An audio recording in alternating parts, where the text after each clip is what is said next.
Let's all do a praise dance.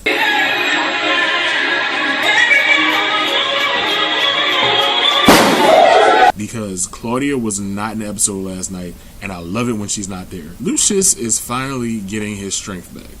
He doesn't look as frail and as weathered as he has the past couple of episodes. Lucius was exercising. He's on the treadmill running, and the family bursts in. And Lucius is like, no, I gotta run because Claudia told me I gotta run. Claudia's like, whatever. Fuck Claudia. And he's like, yo, you look good today, Ma. What's going on? She like, oh, well, you know, I'm gonna be on Forbes magazine's cover. Because she got chosen as one of the 100 influential women of business or something like that. She's going to be in Forbes magazine. And she come in there. She looked great. The hair was popping. Outfit didn't look like something she got from a rummage sale. I was pleased. And she kept the shit on the majority of the episode, which made me very happy. After Lucius does his workout, he stops and he looks around. He's like, all right, y'all, look. I realize that I don't know what the fuck is going on right now. But I don't think y'all being honest with me about who I really am. And they're like, well, whatever do you mean, Daddy? What do you mean? And remember last week when they shipped Grandmom off forever to the nut house. But before she left, she looked at Lucius and she was like, you're a fucking monster, all right? You're an evil motherfucker. He wants to know why she would say some shit like that. And they are all looking around like, oh, well, what should we? I don't know. What should we do? So Keem's like, fuck this. Look, you punched me in the face. And Lucius is like, well, why the fuck I do that? And he's like, because you're a fucking dickhead. And everybody's like, oh, no, we can't. I can't believe it. Why would you? Don't tell Daddy these things. And then he's like, well, I want to know more. I don't know why I punched you in the face, but my bad. And Keem is like, hey, Jamal, why don't you tell him the trash can story? So then Cookie's like, no, we ain't doing this. No, we not doing this. And that's how the episode started.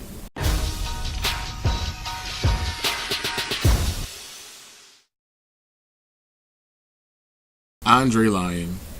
I swear to you, he just, I feel so bad for Andre. The thing that I feel the worst about is that he was subjected to the fuckery that was season 3, where during the mid-season finale, he just decided, oh, I'm gonna kill my dad. Okay. Dre, I don't know why. You seem to be the tightest with Lucius. I mean, he kept fucking you over, but you kept coming back for more. You had a better relationship with him than Jamal. Jamal took a bullet for Lucius, and Lucius was still like, fuck you. And Hakeem, he married Hakeem's baby mom and tried to raise the baby as his own. Like, compared to the other two, you're like the crown prince, and you just decided you was going to kill him. Alright, well, whatever. The cops are sniffing around. The Vegas cops. And this new police officer, the chick that he tried to fuck last week when his dick wouldn't get hard. Her name is Pamela Rose. Andre started the episode sitting with Thirsty. Thirsty is telling Dre that the people are still looking for Juliana. I don't know why he's not telling Thirsty that Juliana's dead. Dre's storylines are kind of dry. He's still hiding the fact that he had any involvement in the explosion that cost Lucius his leg and his memory and brought this horrible amnesia storyline into our lives. Well, he don't want nobody to find out that he was involved with it, and I could understand why. Because I don't think any of them have tried to kill Lucius. Cookie did. Well, these are horrible fucking people. Dre goes to see Detective Pam because he wants her to stop snooping around. And he runs up on her. He's like, yo, let me talk to you real fast. And she's like, yeah, what you want? He's like, yo, stop looking for Juliana. I'm telling you, people that piss my dad off, they kind of just disappear. So you need to stop. And she looks him down like, you're lying. I can tell. And then he's just like, oh, and he gets spooked because they're at a police station. They're like outside of a police station. So he runs off, and he has other business to take care of with Cookie. After he gets done with his business with his mom, he goes back to the office. And as soon as he walks into the office, who should be there but Detective Pam?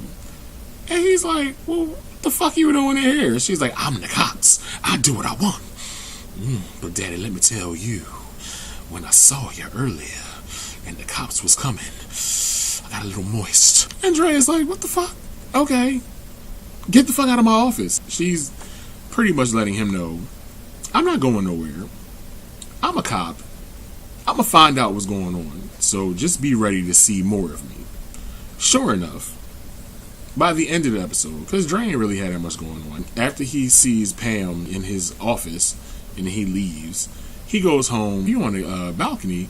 He just so happens to look out the balcony, and there's Detective Pam with binoculars across the street, just looking. And it's like, okay, what the fuck? I mean, I get you a cop, but this ain't a stakeout if you the only motherfucker there with binoculars and you got your hand down your pants. So she gives him a call, and she's like, ooh, daddy, do it, daddy, do it. So Dre starts to get naked. He takes his tie off, takes his shirt off, starts playing with his nipples. That didn't happen.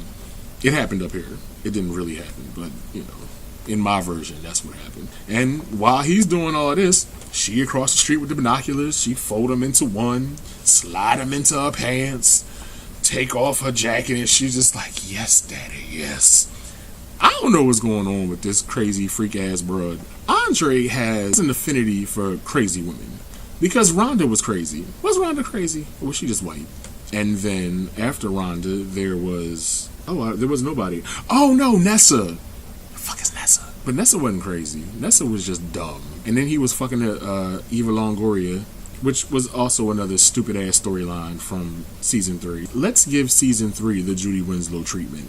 And forget it even happened, because this shit was whack. And it's led us here to Andre trying to cover his tracks and being stalked by Mickey Howard, just watching him from across the street, touching herself, singing, come share my love.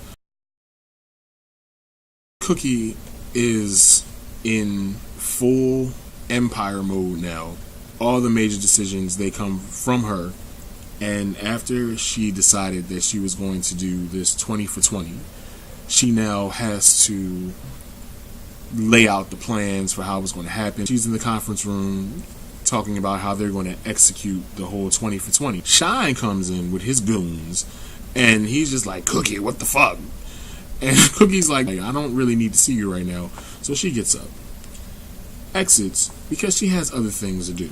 She needs to find a way to fund this ridiculous attempt at staying relevant. 20 albums for 20 years in 3 months. You say you can do it? You must got a genie in your ass. I'm gonna rock with you, whatever you say. Cookie and Andre went to the bank together. They get to the bank looking for this one guy that Andre knows. As soon as they get there, it's this other dude. He looked like hipster Buddha. And Andre is like, well, where the fuck is my friend? And hipster Buddha's like, nah, I'm overseeing this shit. So as soon as they sit down, he's like, you know what? I'm not giving y'all the loan, because y'all high risk and I don't believe in y'all. Which is translation for y'all black, y'all ghetto as fuck. I ain't giving you no money. And Cookie's like, you know what? The company has been doing very well.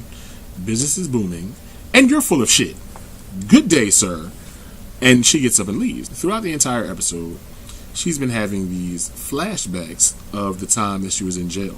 And I believe that it's coupled with having to keep the secret that she was in prison for 17 years from Lucius, also mixed in with her new position of power, because she's always had a role within Empire, but now she's actually running it. And I know it has to bring back memories of when she was at her lowest and why she was there. And the man that she did all this for is not even there anymore. Like, mentally, he's somewhere else. But she still has to keep the company going, and she still has an empire to run. Over at House Dubois, Diana is holding court with her family. It's the light-skinned girl who ain't did shit yet. I don't even know why she there. I think her name is Alana, Talana, some bullshit. I don't know who this child is, and she ain't did shit yet, so until she do something, I ain't even gonna mention her no more.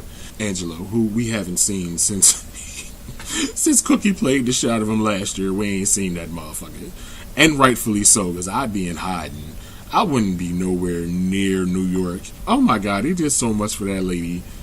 And she just was like, no, I want Lucius. I don't want you. The Lions, they're terrible people. Then you got Warren there. Oh, Warren. Oh, God, Warren. Alright, so I got to get myself together. Alright.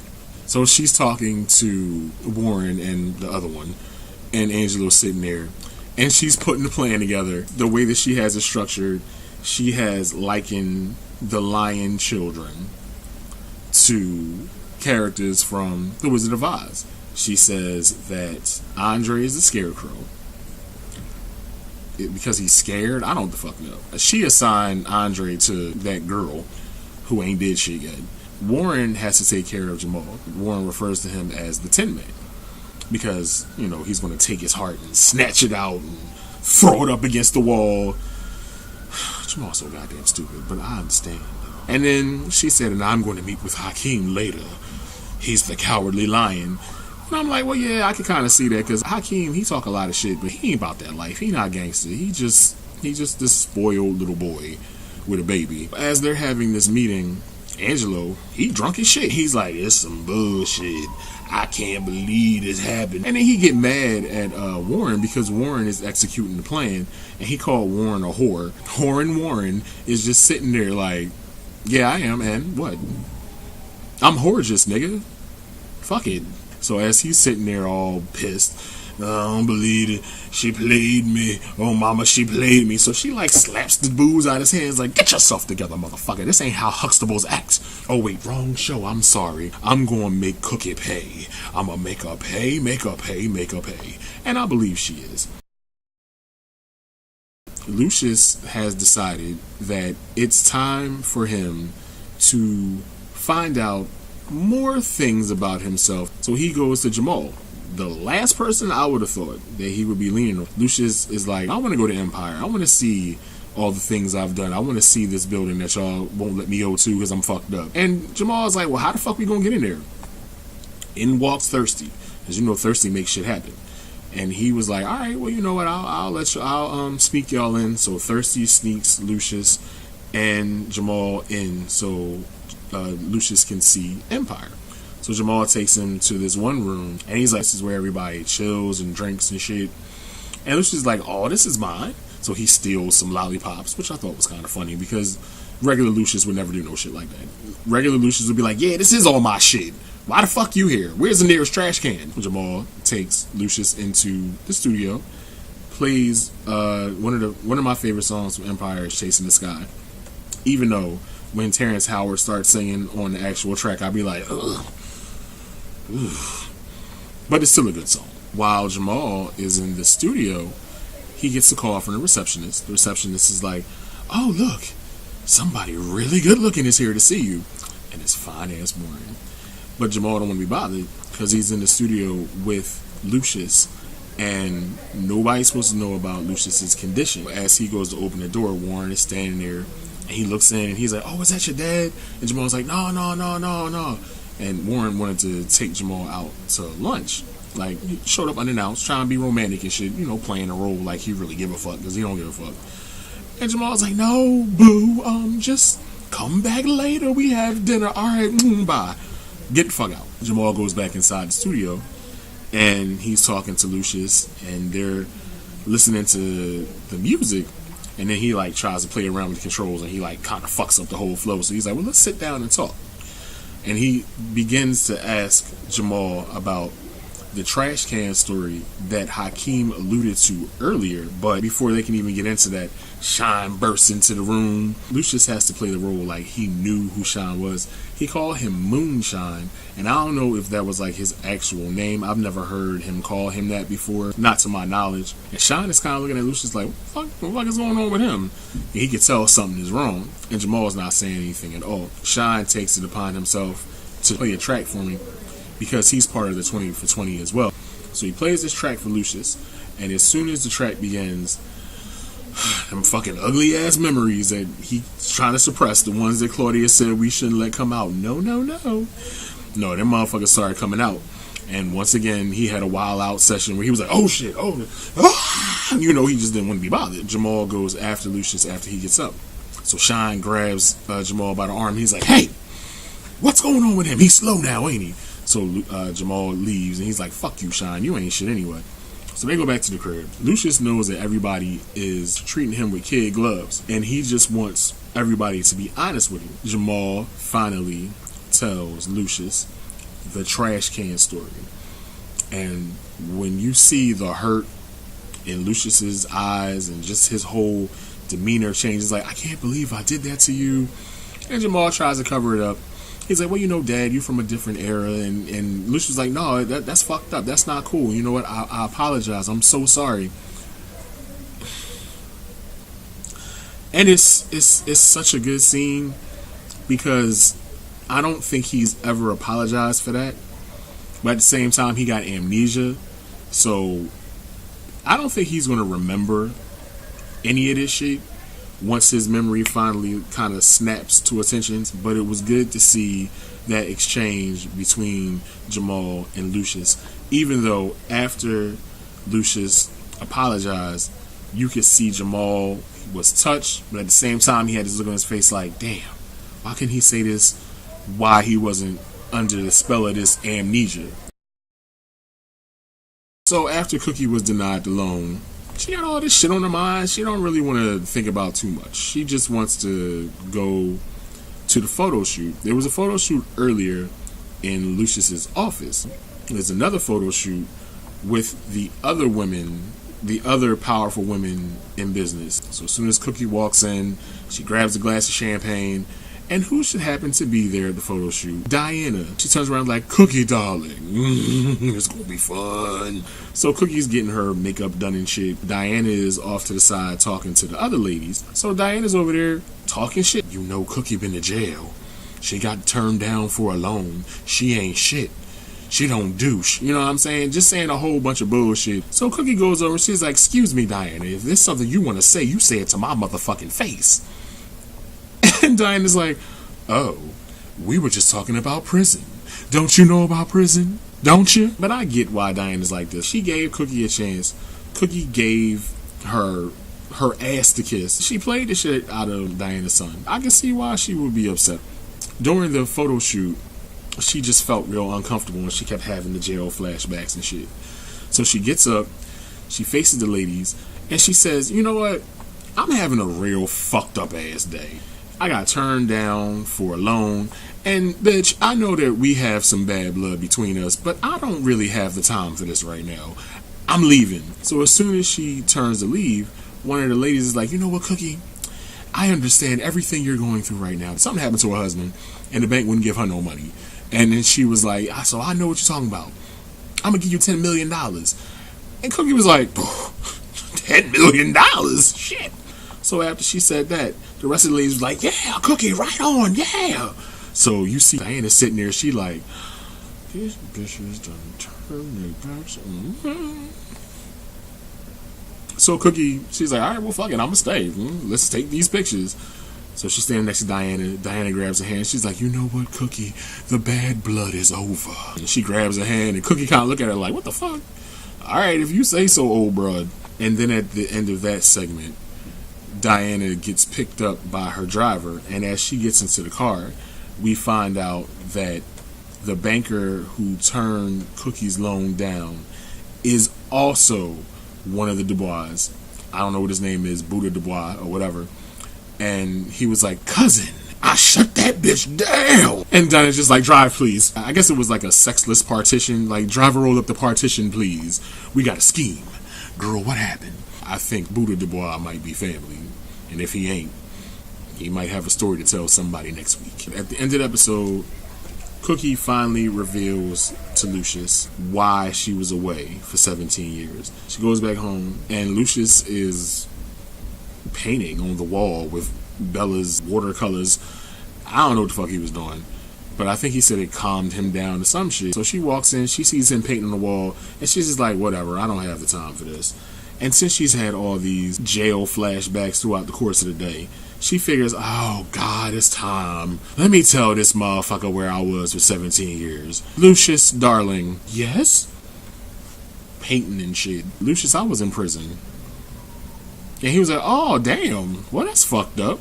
Was it because of me? Yeah, Lucius, it's because of you. Yeah. Good night. No. I want to hear it all. I want you to tell it all. So Lucius is prepared to hear why Cookie was in jail for 17 years. And during the flashbacks, we find out that originally she was supposed to be in jail for 30 years. Now, I don't know if they ever mentioned that before, but damn.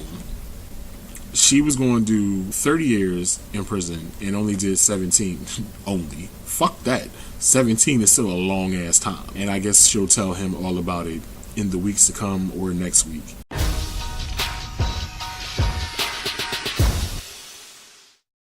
Keem ain't have a whole lot going on in this episode, or Anika. They shared this one scene. Anika got out of jail last week, and now she's trying to reestablish her role in Bella's life as Bella's mom. She came to Hakeem's house, and she's like, oh, I'm going to take my baby. And Hakeem and Tiana looking at each other like, I know you ain't, bitch. But Anika was trying. She had the baby. She's like, yes, baby, we going to go home. Hakeem was like, she ain't going over with you. So Anika looks over at Tiana, and Tiana's just like, ooh, girl. Anika had to remind Hakeem that, yes, I may have been in jail for 5 months, but your mom was in jail for 17 years, and that's still your fucking mom. It was a dumb scene. I guess it's setting us up for the tension that's going to mount between the three of them. Jamal felt bad about brushing Warren off like that. So Jamal and Warren are together getting ready to have some dinner, and as Jamal is talking to him, Warren looks distant, like he was actually hurt by that shit earlier. He's a great actor because he don't give a fuck about Jamal. And Jamal's like, babe, what's going on? Why you so distant, babe? Warren's like, yo, you ashamed of me? And Jamal's like, heavens no, look at you. And he's like, well, are you ashamed of your dad? And Jamal's like, no, that's not it either. Do you not trust me?